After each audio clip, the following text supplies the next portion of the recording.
Hey guys, Echo here, back again with another life story. Before we jump in, don't forget to like and subscribe, and keep an eye on Twitch because I'll be streaming over there a bit in the next few days. There's also construction happening, like right next to my house right now, so sorry if you hear that in the back. Also, mission totally failed, dude, on posting every single day. Yeah, like sorry about that, I got busy with work.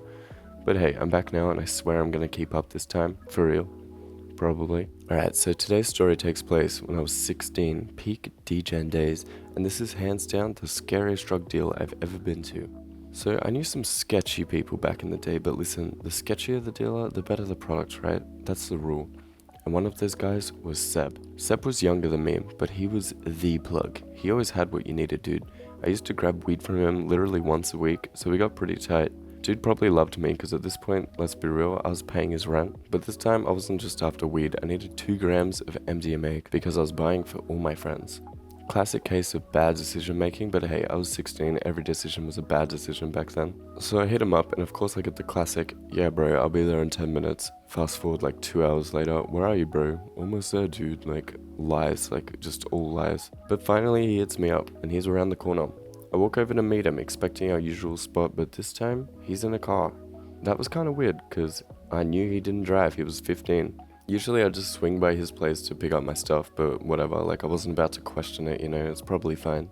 Then I get another text, jump in the back seat. Now that was probably my first red flag because I typically tend to try not to get into cars with people when you're doing a drug deal because like they're in control. But did I listen to my gut? Of course not, dude. I walked over, opened the door, and immediately regretted every single decision that led me to this moment. Inside the car, there was Seb, the dealer I knew in the front passenger seat looking like really casual.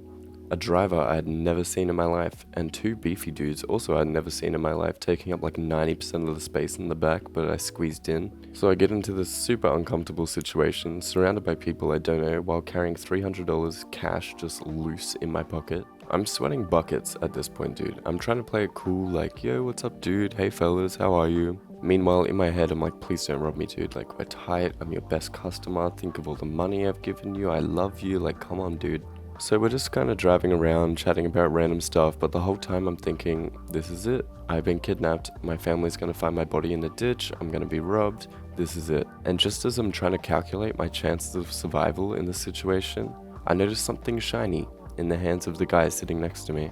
Now I try to sneak a look, like really casual, and what do I see? A fucking golden Uzi, or maybe like a golden pistol, but either way, like this thing was a gun. Now this was Australia, guns are practically non-existent, let alone ones that look like they came out of GTA Online, but still Seb had like bikie gang connections, and if you know anything about them, you do not mess with these people. Even police like tend to leave these people alone because if they start problems with the wrong crew, their families could be at risk, so I wasn't about to like test my luck and like say anything about that.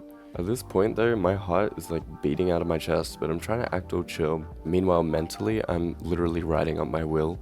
Then just when I think I'm about to get my wallet, my phone, and possibly my organs stolen, Seb pulls out the bag, I hand him the cash, he counts it, which felt like a fucking eternity, and then he just goes, thanks bro, that's it. No drama, no setup, no robbery, we're all good. And the driver asks, you want a lift back? Oh, hell no, dude. I hit him with the, nah, it's fine, my other friend's picking me up. Which was a total lie, I just wanted out of that situation ASAP. So they drop me off on this random main road, I say goodbye and they drive off.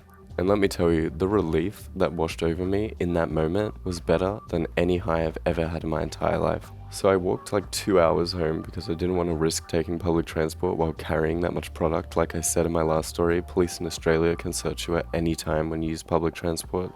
And after almost dying in a sketchy car deal with a golden Uzi, I was not about to press my luck again. A day or 2 later, I split up the rock, gave myself like a bunch extra for my trouble, and we hit a house party, which is another wild story that's gonna happen another time. But yeah, that's the story of how I bought a bunch of MD from my favorite dealer and genuinely thought I was about to get robbed, or worse, shot with a golden Uzi, which I guess is kind of a Gucci way to die, but still. But listen, I tell these stories so you don't have to make the same dumbass decisions that I did. If you're in North America, consider yourself lucky. Like, weed is legal, you don't have to deal with sketchy people for that, and honestly, there's really no reason to mess with harder stuff. One standout regret of my life is just ever trying MD or coke or anything like that. Honestly, if I could go back in time and just not even do it, I would. But that's gonna do it for that one. Thank you so much for watching. Pop some caps, metaphorically, in the like button, subscribe for more content, and I'll see y'all next time.